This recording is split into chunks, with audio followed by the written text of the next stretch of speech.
Myanmar সীমান্ত visit করে আসছে আমার সাথে বর্ডার গার্ড বাংলাদেশের মহাপরিচালক ছিলেন। ওখানে ওই ধরনের কোনো কিন্তু উত্তেজনা নেই। বর্ডার সম্পূর্ণ আমাদের নিয়ন্ত্রণে, বর্ডার সম্পূর্ণ আমাদের নিয়ন্ত্রণে। কিন্তু আপনারা জানেন যে আরাকান আর্মি এবং মিয়ানমার আর্মির সাথে যে যুদ্ধ, আরাকান আর্মি আমাদের যে অপোজিটের যে জায়গাগুলি ওই জায়গায় তারা দখল করে নিয়েছে। এখন আমাদের একটু হচ্ছে সমস্যা যে আমাদের জনের সাথে কিন্তু যোগাযোগ রাখতে হবে। আরাকান আর্মির সাথে যোগাযোগ রাখতে হচ্ছে এবং মিয়ানমারের সরকারের সাথেও কিন্তু আমাদের যোগাযোগ রাখতে হবে। এখন যেমন ধরনের একটা পতাকা বৈঠক যদি এখন করতে হয়, মিয়ানমার সরকারের সাথে আমাদের কিন্তু পতাকা বৈঠক করার মতো কোনো জায়গা নেই, যেহেতু তারা এই পারে আসতে পারে না। এবং আরাকান আর্মির সাথে আমাদের একটা যোগাযোগ আছে, বাট তাদের সাথে তো আবার ওই ধরনের বৈঠক হতো করার। বাংলাদেশে কোনো শঙ্কার কোনো কারণ নেই, কোনো শঙ্কারই কোনো কারণ নেই। উপদেষ্টার মধ্যে একটা সাপ্লিমেন্ট ছিল এই বিষয়ে, সেটা হচ্ছে যেমন আরাকান আর্মির সাথে মানে আমাদের পার্সোনালি অনার্স যদি কথা হয়, তারা যদি বলছেন তাদের, এটা কিন্তু আপনারা জানেন এক সময় বন্ধু শত্রু হয়ে যায়, শত্রু বন্ধু হয়ে যায়, এই স্ট্র্যাটেজি কিন্তু চলে। তা আমাদের ক্ষেত্রেও কোন সময় কোন স্ট্র্যাটেজি নিতে হবে এই সম্বন্ধে কিন্তু আমাদের সরকার সবসময় কিন্তু সজাগ।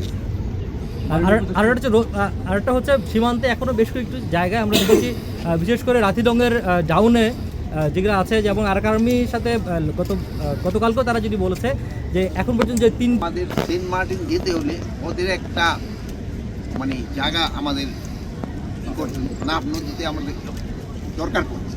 এখন যেহেতু ওরা আমাদের বিজিবি বা কোস্টগার্ড, তাদের কিন্তু যেতে ওরা বাধা দেয় না, কিন্তু অনেক সময় বড় বড় আমাদের যে জাহাজগুলি আছে যারা দিয়ে যেতে চায়, এই সময় অনেক সময় ওরা একটু বাধা দেয়। এগুলোর সাথে আমাদের নেগোসিয়েশন চলছে এবং হয়তো উচিত এই সমস্যাটা সমাধান।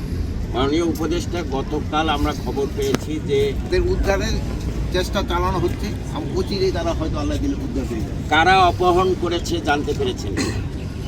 মানে অপহরণ, দুষ্কৃতিকারীরই অপহরণ করেছে।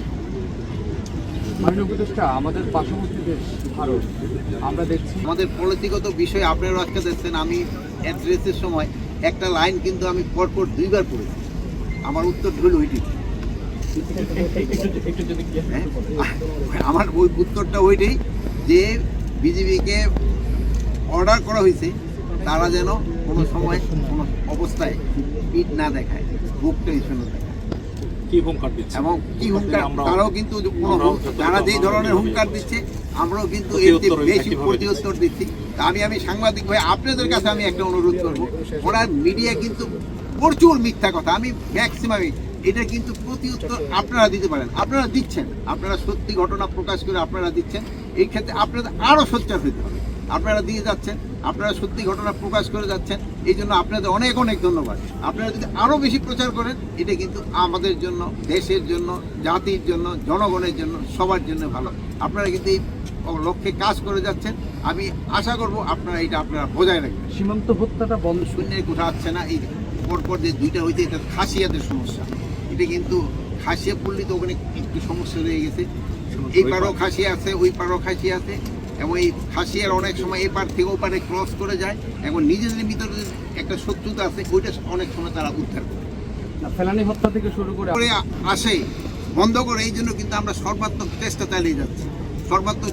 এখন এই যে লাস্ট যে 2টা হত্যা হয়েছে, এই 2টা কিন্তু বিএসএফ এর মাধ্যমে না, এটা হয়েছে লোকালদের মাধ্যমে, মানে নিজেদের ভিতরে 2 গ্রুপের অন্তঃকন্দ। আপনারা ভালো থাকেন। হ্যাঁ, সর্বশেষ আপনি হয়তো জানেন আমি কিন্তু এর আগে বিজেপিতে 2বার চাকরি করি। আমি বিজেপিতে ডিজিও ছিলাম এবং আমি সেক্টর কমান্ডার ছিলাম। আমি বিজেপিতে প্রায় 3 বছরের অধিক কাজ ছিলাম। তা আপনি যে পয়েন্টটা উঠেছেন আমি খুবই খুশি। আপনি এখন এটাকে আপনারা যেমন শুধু বিজেপি না, যে আমার পুলিশ বাহিনীরও এদের যে থাকার অবস্থা, এদের খাওয়ার অবস্থা, এদের যে কী পরিমাণ কষ্ট করতেছে, এটা আপনার জাতির কাছে উঠাই ধরে, এবং এদের জন্য যে বাজেট যেন আরও বাড়ানো দরকার, এটা কিন্তু আপনারা যদি এই জিনিসটা ফলাও করে প্রচার করেন, তবে কিন্তু সরকার তাদের জন্য বাজেট বৃদ্ধি করতে বাধ্য হবে। এই বাহিনীগুলিতে কী পরিমাণ পরিশ্রম করে বিজিবি নেয়, আপনার র্যাব, পুলিশ যারা আছে, এবং আমাদের জন্য এবং এই বাহিনীগুলির জন্য কিন্তু অনেক উপকার করে।